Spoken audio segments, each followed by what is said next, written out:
कहानी की शुरुआत होती है एक आदमी से जो अपनी बेटी के साथ वीकेंड की छुट्टियां मनाने निकला होता है। वो उसे खुश करना चाहता है, लेकिन उसकी बेटी केरन किसी बात से अपने डैड से नाराज होती है और पूरे रास्ते चुपचाप खिड़की से बाहर देखती रहती है। उसका डैड माहौल हल्का करने की कोशिश करता है, उससे बातें करता है, मजाक करता है ताकि उसका मूड ठीक हो जाए और ये छोटा सा ट्रिप यादगार बन सके। लेकिन रास्ते में ही उनकी गाड़ी अचानक खराब हो जाती है। मजबूर होकर वो पास के एक छोटे से टाउन में रुकते हैं। गाड़ी को एक पुराने से गराज में ठीक करने के लिए छोड़ दिया जाता है और इंतजार करते हुए वो सामने बने एक होटल में बैठकर खाना ऑर्डर कर लेते हैं। केरन के डैड कहते हैं कि जब तक गाड़ी ठीक होती है तब तक क्यों न यहाँ कोई ऐसी जगह ढूंढी जाए जहाँ थोड़ा मजा किया जा सके। वो पास में रखा एक बड़ा सा अखबार उठाते हैं और उसमें घूमने फिरने की जगहें देखने लगते हैं। वो केरन को एक के बाद एक कई ऑप्शन बताते हैं, लेकिन वो हर चीज के लिए मना कर देती है। तभी उसके डैड की नजर एक एड पर पड़ती है, एस्केप रूम। वो उसे समझाते हैं कि ये एक ऐसा गेम होता है जहाँ कुछ लोगों को एक बंद कमरे में भेजा जाता है। वहाँ उन्हें अलग अलग पजल्स, पहेलियां और टास्क दिए जाते हैं और जब तक वो सब कुछ सही से पूरा नहीं कर लेते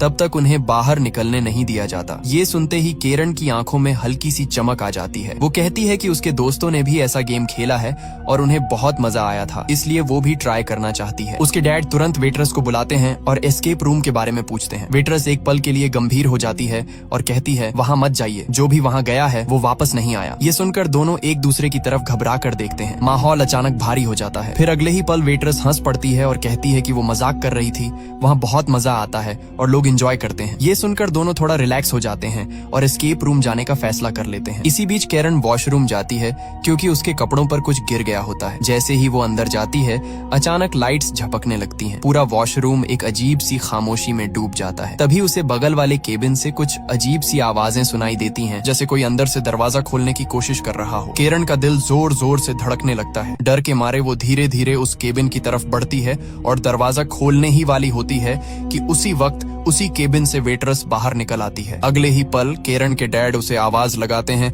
और वो जल्दी से वहां से निकल जाती है, लेकिन उसके मन में बैठ चुका वो अजीब सा डर अब आसानी से जाने वाला नहीं था। फिर वो लोग एक रेंट की हुई गाड़ी लेकर उस जगह पहुंचते हैं जहां एस्केप रूम बना होता है। रास्ता जैसे जैसे आगे बढ़ता है आसपास की रौनक खत्म होती जाती है। आखिर में वो एक ऐसी जगह पहुंचते हैं जहां दूर दूर तक सन्नाटा होता है। सामने खड़ी बिल्डिंग देखकर ही अजीब सा एहसास होने लगता है। दीवारों पर पुरानी दरारें, उखड़ी हुई पेंट और ऐसा लगता है जैसे इस इमारत ने बहुत कुछ देखा हो। वो अंदर जाते हैं। केरन के डैड जोर से आवाज लगाते हैं, कोई है यहाँ? कुछ सेकंड की खामोशी के बाद सामने से एक लड़की निकलती है और हल्की सी मुस्कान के साथ कहती है, वेलकम, मैं इस गेम की होस्ट हूँ। वो उन्हें अंदर एक कमरे में ले जाती है। वहाँ पहले से ही 3 और लोग बैठे होते हैं जो इस गेम में हिस्सा लेने आए थे। एक लड़की अपना इंट्रो देती है, मेरा नाम मेलनी है और मैं अपने हस्बैंड के साथ आई हूँ। वो आना नहीं चाहते थे, लेकिन मैं जिद करके उन्हें यहाँ लाई हूँ। वहीं एक और लड़का होता है जो बताता है कि वो डॉक्टर है। थोड़ी देर बाद होस्ट सबके लिए एक अजीब सी चाय लेकर आती है। उस चाय से तेज भाप निकल रही होती है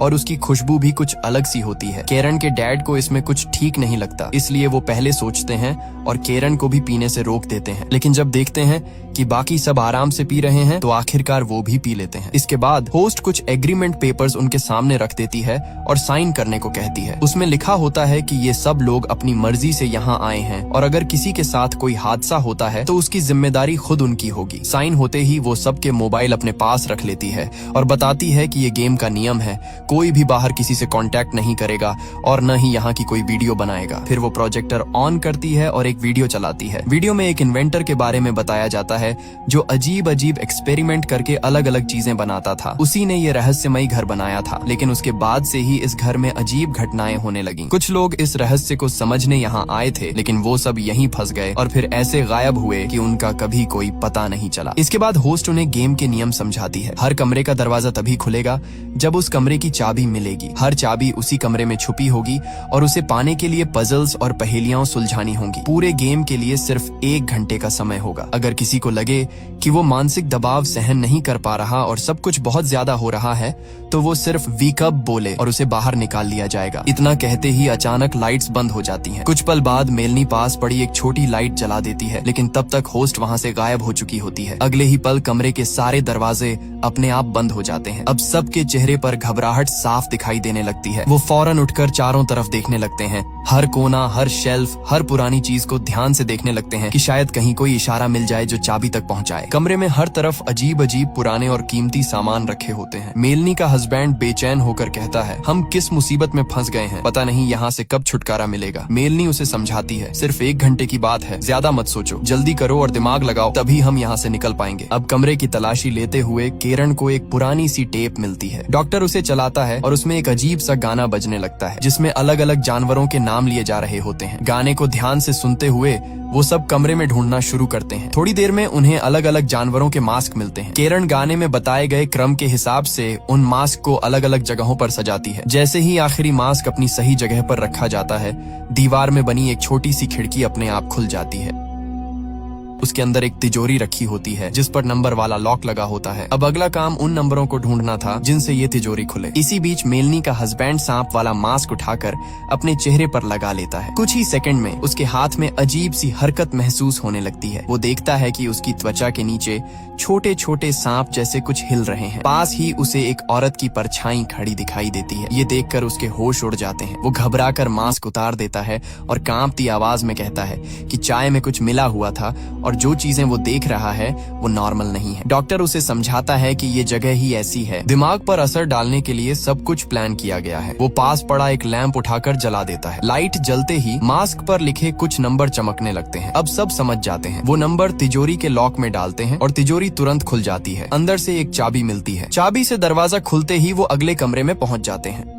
उनके अंदर जाते ही पीछे का दरवाजा अपने आप बंद हो जाता है। दीवार पर लगे टाइमर से पता चलता है कि अब उनके पास सिर्फ 50 मिनट बचे हैं। ये कमरा पहले से भी ज्यादा अजीब होता है। हर तरफ घड़ियां रखी होती हैं और कुछ अनजान सी मशीनें लगी होती हैं जिनकी आवाजें माहौल को और डरावना बना देती हैं। मेलनी एक बड़े से पुराने फोन को उठाती है और जैसे ही बात करने लगती है उसे फोन में अपनी ही आवाज सुनाई देने लगती है। वो सबको बताती है कि फोन में वही बोल रही है जो वो खुद कह रही है। फिर फोन की दूसरी तरफ से वही आवाज उससे कहती है कि वो अपने हस्बैंड से बात कराए। पहले तो उसका हस्बैंड मना कर देता है, लेकिन सबके कहने पर वो रिसीवर पकड़ लेता है। दूसरी तरफ से आवाज आती है, यहाँ से भाग जाओ, जल्दी निकलो वरना तुम मारे जा सकते हो। ये सुनते ही वो घबरा जाता है। जैसे ही वो फोन नीचे रखने लगता है उसे रिसीवर पर छोटे छोटे कीड़े रेंगते दिखाई देते हैं। अचानक उसके कान से खून निकलने लगता है। डर से उसकी हालत खराब हो जाती है। वो चीख कर कहता है कि अब वो यहाँ नहीं रह सकता। ये सब बर्दाश्त के बाहर है। बाकी लोग उसे समझाने की कोशिश करते हैं कि ये सब उनका दिमाग खराब करने के लिए किया जा रहा है, लेकिन वो किसी की नहीं सुनता। वो दरवाजे पर जाकर जोर जोर से वीक अप चिल्लाने लगता है। कुछ ही सेकंड में दरवाजा खुलता है और उसे बाहर निकाल दिया जाता है। दरवाजा फिर से अपने आप बंद हो जाता है। उसके जाने के बाद डॉक्टर कहता है कि उसे भी ये जगह ठीक नहीं लग रही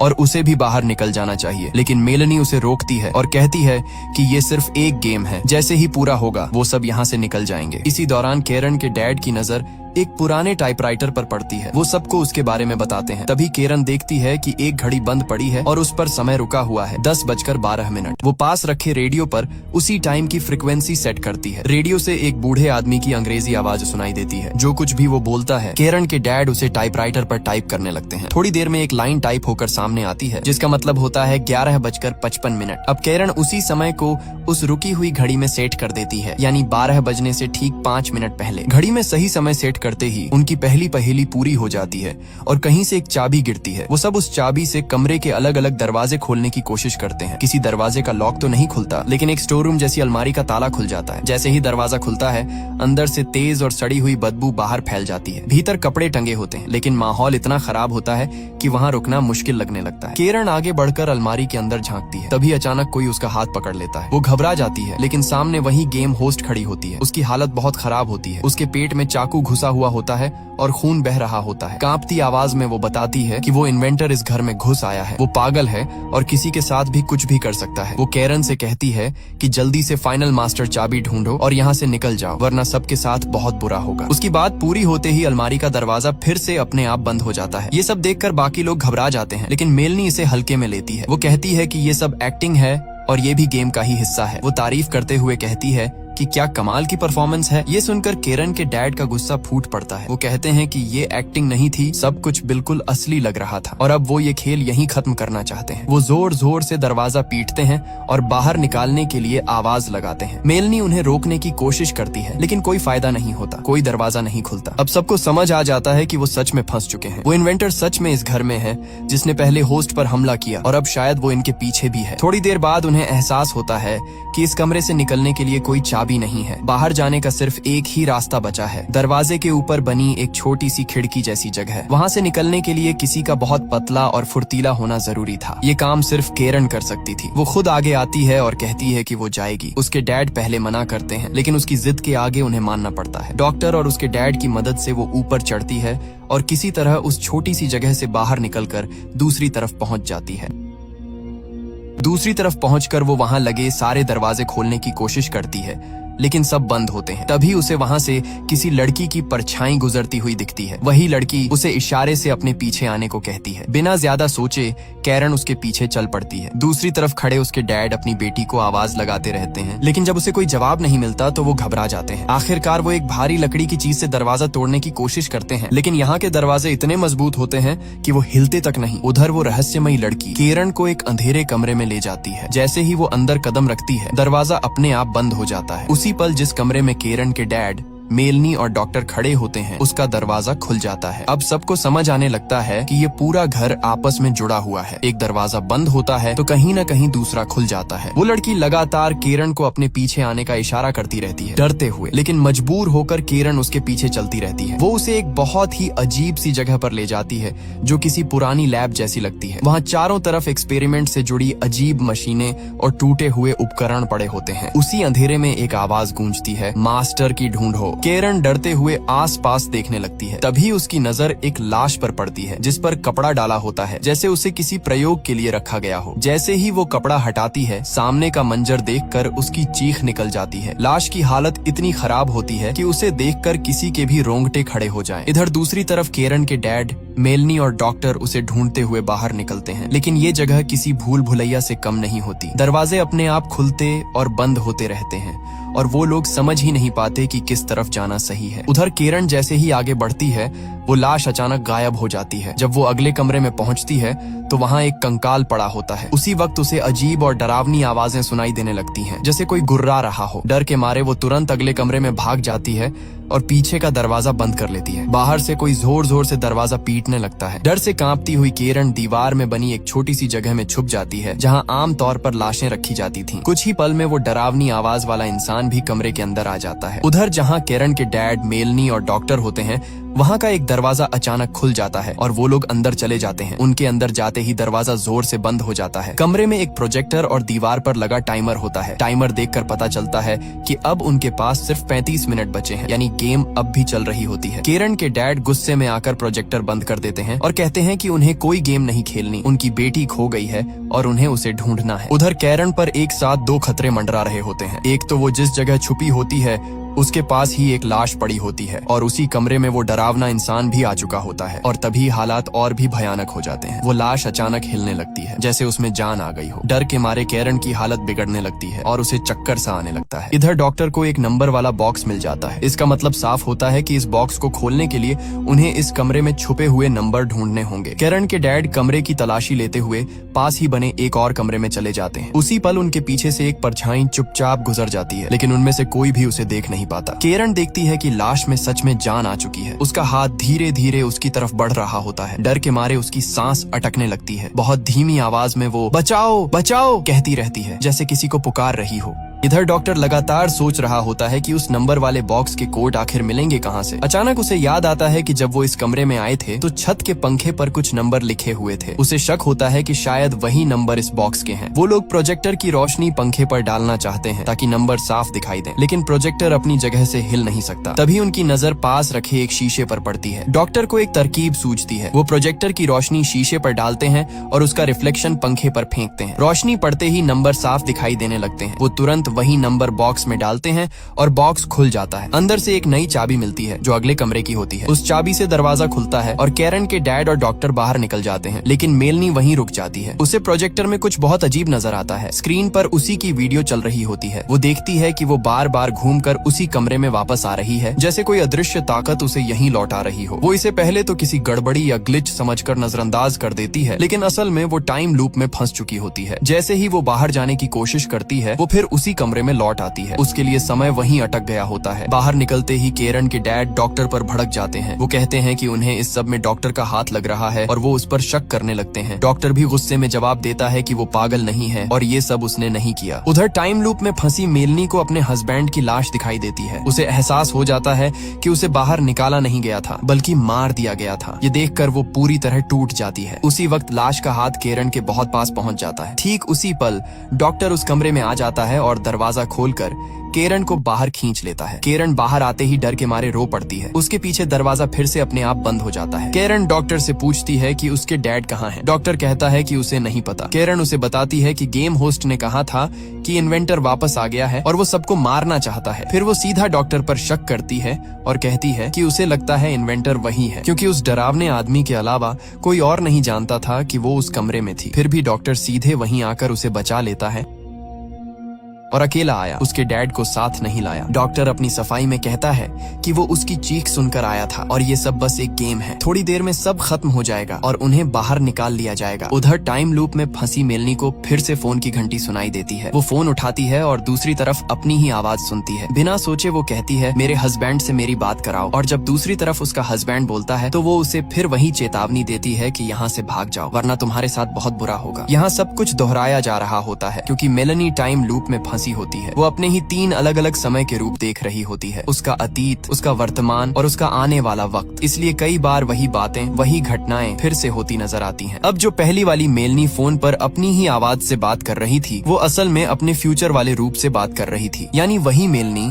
जो अब इस समय वहाँ फंसी हुई थी। वो सब कुछ पहले ही झेल चुकी थी, इसलिए अपने हस्बैंड को भाग जाने की चेतावनी दे रही थी। लेकिन अब वही फ्यूचर उसका प्रेजेंट बन चुका था और मेलनी इस टाइम लूप में हमेशा के लिए कैद हो चुकी थी। उसी अंधेरी जगह पर उसे फिर से किसी की मौजूदगी का एहसास होने लगता है। दीवारों से आती अजीब सी आवाजें उसे और बेचैन कर देती हैं। डर के मारे वो वहाँ पड़ी एक लकड़ी की सीढ़ी पर चढ़कर भागने की कोशिश करती है, लेकिन अचानक सीढ़ी का एक हिस्सा टूट जाता है। मेलनी फिसलकर नीचे गिरती है। नीचे रखी टेबल पर पड़ा एक कट्टर उसके सिर में घुस जाता है। उसका सिर फट जाता है और वहीं उसकी दर्दनाक मौत हो जाती है। इधर कैरन और डॉक्टर बाहर निकलने का रास्ता ढूंढ रहे होते हैं। कैरन को टेबल पर कुछ कागज मिलते हैं। उनमें से एक पर लिखा होता है, ऑब्जेक्ट पेट के अंदर है, यानी जिस चीज की उन्हें तलाश थी वो किसी के पेट में छुपी थी। थोड़ी खोजबीन के बाद डॉक्टर को एक छोटी सी सुरंग दिखाई देती है जिसके ऊपर ताला लगा होता है। अब उन्हें उसकी चाबी चाहिए होती है। डॉक्टर की नजर कमरे में लगे कमोड पर पड़ती है। उसे शक होता है कि चाबी वहीं छुपी है। वो कहता है कि यहाँ के लोग कितने गंदे रहे होंगे, इससे कुछ भी उम्मीद की जा सकती है। वो हिम्मत करके कमोड के अंदर हाथ डालता है, लेकिन अचानक उसका हाथ किसी कटे हुए हाथ से टकराता है। डर के मारे वो तुरंत हाथ बाहर खींच लेता है और पीछे हट जाता है। अब कैरन खुद आगे बढ़ती है। वो हिम्मत करके अंदर हाथ डालती है और उस कटे हुए हाथ को बाहर निकालती है। वो देखती है कि वो हाथ नकली होता है। फिर वो दोबारा हाथ डालती है और इस बार उसे चाबी मिल जाती है। वो जल्दी से सुरंग का ताला खोलती है और दोनों तुरंत सुरंग के अंदर घुस जाते हैं, इस उम्मीद में कि यही बाहर जाने का रास्ता होगा। कैरन आगे चल रही होती है और डॉक्टर उसके पीछे। तभी अचानक पीछे से कोई आता है और डॉक्टर पर हमला कर देता है। वो उसे खींचकर अंधेरे में ले जाता है। कुछ ही सेकंड में डॉक्टर की चीखें गूंजने लगती हैं। उसकी आवाजें बता देती हैं कि उसे बेरहमी से मार दिया गया है। अब जो कुछ भी पहले हो चुका था उसका मतलब ये था कि अंदर जो कैरन थी वो असल में बाहर वाली कैरन का बीता हुआ रूप थी और बाहर वाली कैरन के लिए वो सब उसका आने वाला वक्त था जिसे वो पहले ही देख चुकी थी। पिछली बार की तरह इस बार भी बाहर वाली कैरन को उसके डैड की आवाज सुनाई देती है और वो वहाँ से चली जाती है। उसके बाद दोनों बाप बेटी बाहर निकल आते हैं। बाहर सब कुछ बिल्कुल वैसा ही होता है जैसा पहले था, जैसे कुछ हुआ ही ना हो। होटल से निकलते ही कैरन खुश होकर कहती है, डैड हमारी गाड़ी ठीक हो गई है। दोनों जल्दी से गाड़ी के पास पहुँचते हैं और अंदर बैठ जाते हैं। कैरन के डैड चाबी ढूंढते हैं, लेकिन तभी उनकी नजर गाड़ी के दरवाजे पर पड़ती है। वहाँ एक नहीं बल्कि कई अजीब तरह के ताले लगे होते हैं। ये आम ताले नहीं होते, बल्कि बिल्कुल अलग और डरावने से। उसी पल उन्हें एहसास हो जाता है कि वो अभी भी इस खेल से बाहर नहीं निकले हैं। वो उस घर से तो बाहर आ चुके थे, लेकिन इस टाउन से निकलने के लिए शायद अभी और भी कई पहेलियां उन्हें सुलझानी होंगी। हो सकता है कि वो कभी यहाँ से बाहर न निकल पाए। हो सकता है कि वो भी हमेशा के लिए इसी लूप में फंसे रहें और वही अंजाम उनका भी हो जो पहले आने वालों का हुआ। यही वजह है कि इस कहानी का नाम है नो एस्केप रूम। एक बार जो इस खेल में घुस गया वो कभी पूरी तरह बाहर नहीं निकल पाया। पहले जो 5 लोग आए थे उनका भी यही हश्र हुआ था। ये सब उस पागल इन्वेंटर का बनाया हुआ खौफनाक एक्सपेरिमेंट था। उसने इस जगह को सिर्फ एक गेम नहीं बल्कि एक जाल बना दिया था। यहाँ मरने वाले लोगों की आत्माएं भी इस घर में कैद हो जाती हैं। खुद उस इन्वेंटर की आत्मा भी यहीं भटकती है और नए लोगों को अपना शिकार बनाती रहती है। जो लोग इस एस्केप रूम में मरते हैं उनकी आत्माओं को वो अपनी उस डरावनी सेना में शामिल कर लेता है ताकि उसकी आत्माओं की एक बड़ी फौज बन सके। और इसी सस्पेंस और डर के साथ ये कहानी यहीं खत्म हो जाती है।